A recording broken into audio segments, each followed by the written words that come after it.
Sundargarh Barpali siding रे बेआईन कोयला परिवहन विरोध करी धारणा देथिबा विधायकों को गतकाली ठारू उठाई आनिछि पुलिस। एबे भी विधायक एवं ग्रामवासी अटक रखिछि पुलिस। बरपाली साइडिंग रे बेआईन कोयला परिवहन को विरोध करी धारणा रे बसिथिबा बेले गतकाली तांको उठाई आनिथिला पुलिस।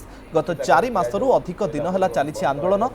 गत 3 तारिख रे मध्य विधायक जोगेश सिंह एवं ग्रामवासी को अटक रखी रेल जोगे कोयला परिवहन करा जायतिला। गतकाली पुणी विधायक एवं ग्रामवासी को अटक रखी पुलिस सुरक्षा रे रेल साइडिंग को कोयला अणा जायतिला।